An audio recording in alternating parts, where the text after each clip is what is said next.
Ya halo semua, pada kesempatan kali ini saya akan review singkat dari ini dia Final Audio E3000 ya.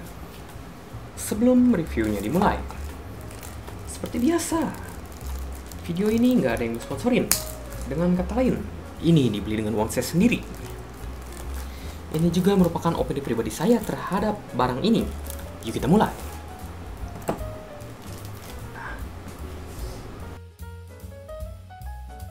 Ini si kotaknya hanya dari kertas print-printan ya. Tipis banget. Dan jujur aja ini packagingnya horor ya. Ini ada gambar-gambarnya tuh. Buat kalian yang suka membaca ya, silakan baca sendiri. Ini kita buka. Kalau dibuka, ini tuh cuman begini. Tuh. Sangat tidak aman ya. Ini waktu di video unboxing saya sempat kasih lihat ini si IM-nya diwadahin di sini. Ini warranty card, manualnya harus download sendiri. Ini ada nota pembeliannya, masih di amplopin, belum saya buka. Yuk ininya kita ke sampingin dulu. Dapat ini pouch. Ini bukan kulit ya. Tuh. Juga ada ear tipsnya Final Type E ya. Banyak. Ini kita lihat dari bahan si build IM-nya. Si kabelnya ini nggak removable. Dan jujur kabelnya horor, lebih tipis dari Mi ya. Ini dari bihun juga kayaknya tebel bihun kali ya tuh.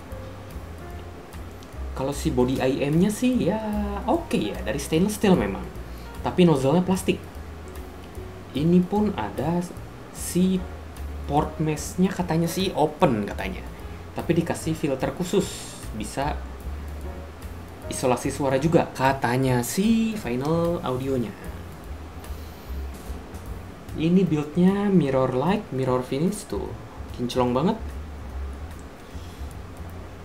Ya. Ini kalau dari sisi comfortnya dulu deh. Ini di kuping saya sebenarnya fittingnya oke. Pakai si ear tips size bawahan udah oke.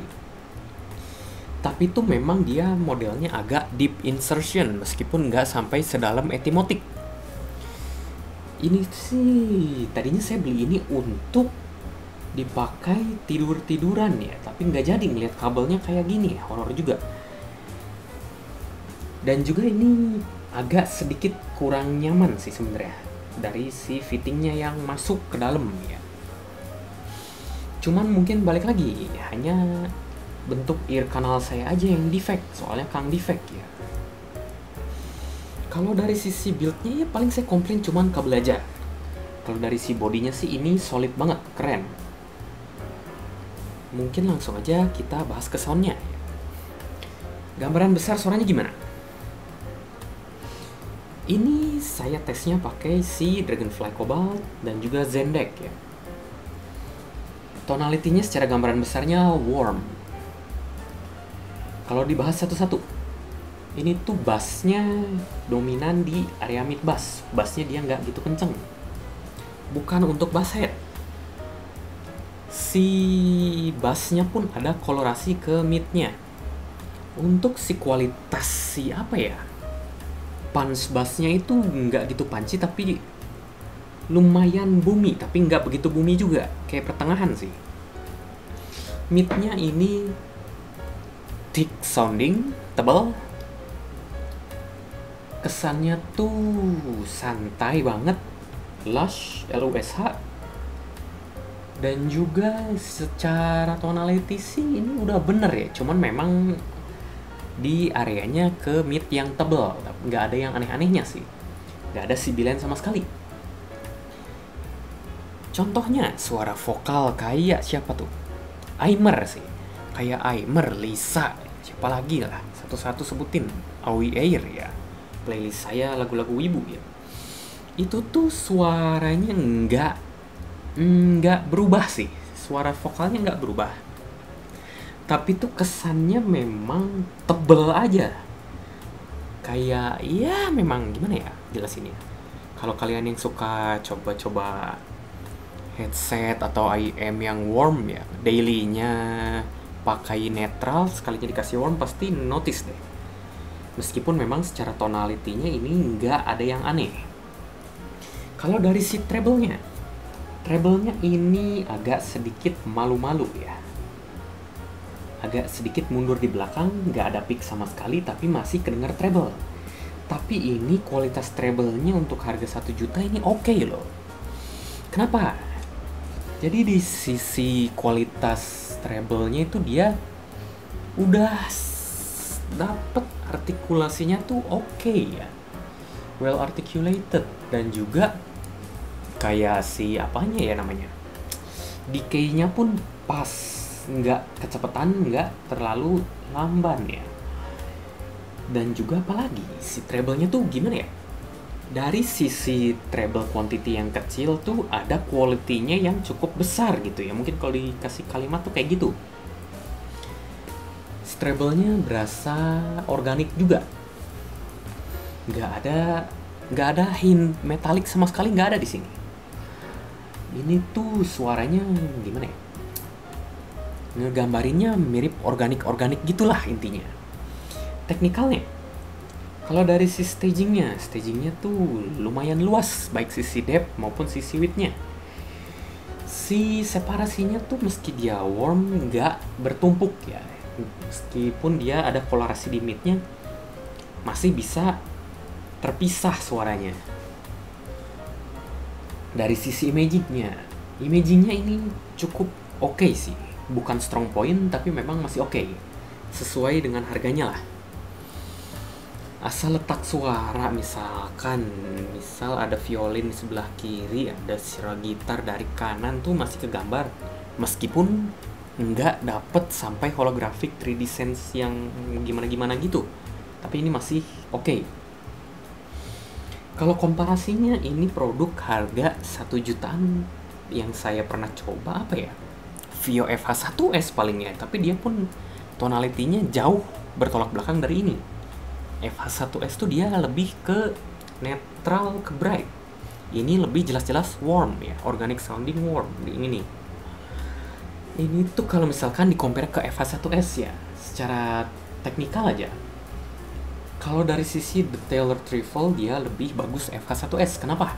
Karena memang dia 2 driver dan juga lebih ngecering, terutama di treble-nya sih. Memang jadi kesannya tuh lebih detail, suara simbal, suara hi-hat-nya tuh lebih enak, lebih detail. Tapi minusnya di FH1S masuk ke pedes, lebih nusuk ke kuping. Sisanya sih 11-12, baik staging, imagingnya ya sama lah kurang lebihnya. Kalau misalkan ini di compare ke harga yang di atasnya, ini mirip banget kayak si E5000. E5000 bedanya dia lebih smooth lagi, tapi lebih detail, dan juga sub-bassnya di E5000 lebih main. Kalau dibandinginnya ke Thinkpod Aurora, yang ini lebih gimana ya, lebih ngecering sedikit ya. Si Thinkpod Aurora dia lebih di smoothing lagi sih saya rasa. Tapi kalau dari sisi teknikal semua Thinkpod Aurora jelas di atasnya ini, karena memang harganya pun 3 kali lipatnya. Paling segitu aja ya. Kalau ada yang mau ditanyain, tanya aja langsung di kolom komen, bandingin sama ini bang, sama itu bang. Mungkin kalau satu lagi deh, tambah satu lagi, sama E2000 ya. Yang E1000 saya belum pernah. Kalau E2000 saya pernah, E4000 saya belum pernah. Kalau sama E2000 dia lebih metalik sedikit metalik, nggak tahu kenapa dia treble-nya tuh kesannya lebih ada kayak gitunya, nggak tahu kenapa. Dan juga di si suara vokalnya agak kebawa dari si kes itunya, nggak tahu kenapa juga. Kalau saya sendiri sih misalkan suka yang warm ya, udah jadi konklusi maksudnya nih. Suka yang warm, budgetnya 1 juta. Kalau kalian makainya nggak jorok, kalau kalian nggak begitu masalah dengan fitting yang agak dalam ke kuping, ini salah satu opsi yang oke. Tapi memang ini kalau kalian yang gimana ya, yang suka treble udah fix kayaknya bakal merasa kekurangan di sini. Kalau kalian yang pengen si IEM-nya suaranya nyantai, kalem, relax, smooth, warm, bisa dipakai denger lama, ini oke banget. Cuman tuh kalau misalkan harus dibuat ke impresi impresi pertama ya. Impresi pertamanya kalian ngedenger ini pasti nggak bakal impress. Karena nggak ada sparkle detail, tuh agak kurang stand out. Kalau ini tuh gimana ya, kesannya harus kalian dengerin dulu sekian lama, suara smoothnya tuh lama-lama enak gitu, nggak gimana ya, nyaman lah pokoknya dipakai denger ini. Paling itu aja konklusinya. Seperti biasa, apabila videonya dirasa membantu, ya boleh dong like-nya dan juga subscribe tentunya.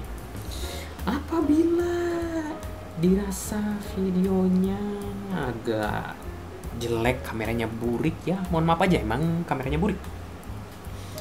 Ya, seperti biasa jangan lupa makan, minum, ya mandi biar nggak bau, tidur yang cukup, dan juga olahraga ya kalian ya biar sehat. Dah, sekian dari saya, pamit dulu. Bye-bye.